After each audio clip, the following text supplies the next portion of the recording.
Shalom. This is Mary Omni from the World Government House of King David, Holy Covenant Constitutional Enforcer. This is a Republic notice.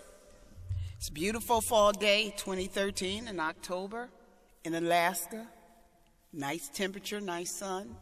The title of this Republic notice is called, the description called Black Community Identifies a Slave-Trained People.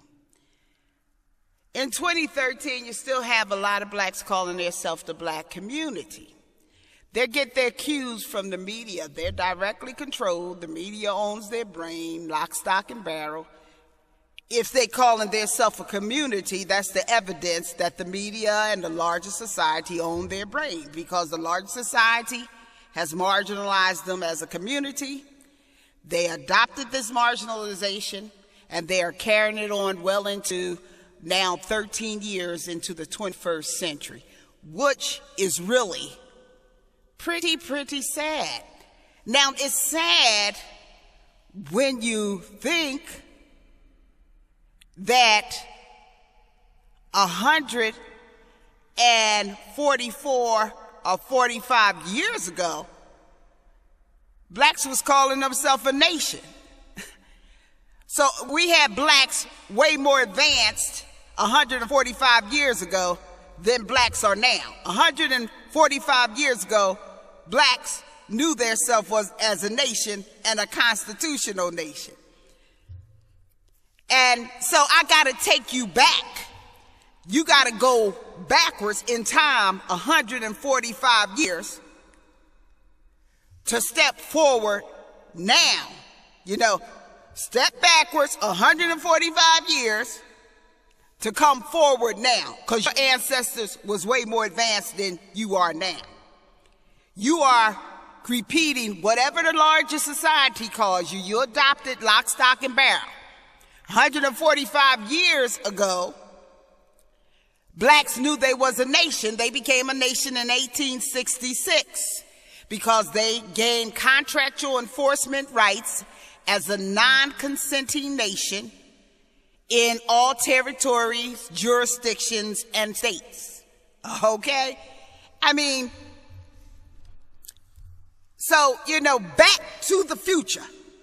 Let's go back to the future and see if you can have just 10% intelligence of people who knew they were a nation 145 years ago.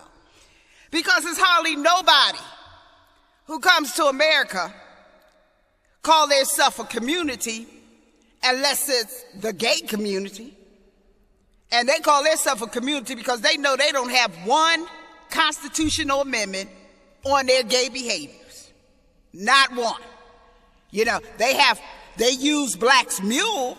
Now, blacks have the U.S. corporate mule as their inheritance because President Lincoln promised them a mule would go with their 40 acres. So they got the 15 U.S. Corporation 15 ABC as their mule to harness those who had no constitutionality or that wanted to trample the constitutionality of blacks as a nation in the Constitution. Since 1868. They was put as a nation in a constitution in 1868 because they was a nation in 1866. And all this is prior to the U.S. corporate mule of 1871, government of Washington, D.C., which is the demarcation point for blacks to know anyone who came after that is post the establishment of the Republic that established blacks as the real national and constitutional republic citizens. So when you say I pledge allegiance to the flag for the United States of the Republic for which it stands, you pledge allegiance to blacks. And that's why they cut out the Pledge of Allegiance in school. And that's why they're allowing Mexican flags to go up, any other flags to go up, or anybody who want to raise their flag, you know. See, we got to come along to the concept of back to the future. Back to the future, okay?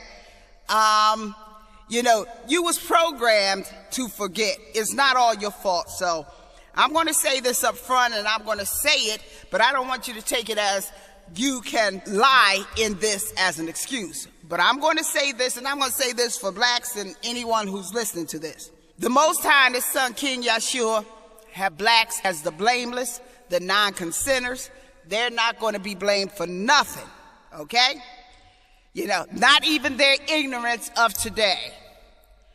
You know, because the Most High and His Son, King Yeshua, looked out for His people and put them in the highest contract in the richest country on the planet. And this richest country on the planet is really rich and successful by these black constitutional citizens. They never given credit, especially black woman. She is never given credit as the unsung soldiers. You know, you want to talk about soldiers coming back from the Iraq war and, you know, Afghanistan and all this post-traumatic stress after they have 1 or 2 years. Well, black women have been on the front line for 500 years. 500 years, and no one wants her to have the pension of her own wealth constitutionalized. Black women have been on the battlefield 500 years without rest. No one wants her to have the pension of her own wealth, to get a pension from her own constitutional supreme contractual wealth now. But somebody on the battlefield 1 or 2 years, they want to say, oh, these soldiers, let's do this for these soldiers, let's do that for their soldiers. And you know, well, ain't I a woman? Ain't I a woman? Isn't that what Sojourner Truth said, ain't I a woman? Meaning, I've been on this front line, okay? You know, you want to reward the men for 1 or 2 years, but you don't want to reward me as a woman for being on the front line for 500 years to ensure a God-sovereign country on this planet that the kingdom can build off of for God's sovereignty and the Savior and the redemption of the world. And then you want to marginalize me and call me a community? When a lot of times blacks don't even commune with each other. I mean, a lot of times they do because you manage to keep us, you know, what you call it, cold-lined in certain neighborhoods, so we all stay together. You know, you have your de facto ways of segregation and redlining and making sure one population moves out and when blacks move in to assure blacks just always be together no matter where they are and not able to enjoy their wealth so that when the whites move out, all the money can move out that all the white senators and all the white governors been distributing for the last 100 years for the white privilege only outside of the Constitution. See, only the whites can be privileged to the black constitutional citizens' wealth that's contracted in the Constitution as the supreme contractors. Okay, so this is what the all-white senators and all-white governors it has been truly about for the last 100 years, birth of a new debt nation. Debt nation. See, the black constitutional citizens hold no debt. They God sovereign. So the debt nation needed blacks' U.S. corporate mule to process their debt through. And so what happens is the U.S. corporate mule anus is the processor, and they come out in abomination of desolation contracts. And as abomination of desolation contracts, they pretend so much more intelligence than blacks. You know, they pretend that their debt governance is way superior than the black former captives and slaves. Because the black former captives and slaves were supposed to be the dumbest women and men on the planet. Yet they the only God sovereign contractors in the United States and in the world. And no matter how much fiat money you display and how much majority Satan rules, because Satan likes to flood and cover up. That's what he do. He flood, cover up. He flood with demons. He flood with two-legged demons. He flood with immigrants. He flood with lies. He flood with media propaganda. He flood with brain control. He floods. That's what he do. He floods and he thrives in the darkness because floods of people and demons and lies and falsehoods and lies in history books and trash in the Constitution and flooding the media propagation about blacks being a community is how Satan survives. He survives by numbers. He plays number games. So we're the supreme minority, which means we're 12 to 13, maybe 15% of the population constitutionalized as a nation since 1868, when the Most High, King Yeshua, cut off the sacrifice and oblation and made us constitutional citizens by inheritance, because we're the set-aparts, we're non-consenters, which means no one is like us. We're the set-aparts. We inherit, we don't consent. You know, we didn't consent to come here. We're not volunteering easy slaves. They had to put chains on us and they had to whip us because, you know, we're the unique ones. We're the unique ones. We're the true Jews. All the other non-unique ones voluntarily walk into slavery, lie in bed with global banksters. They're just like Esau, you know, immediate gratification for a bite or a trinket or a privilege. Okay?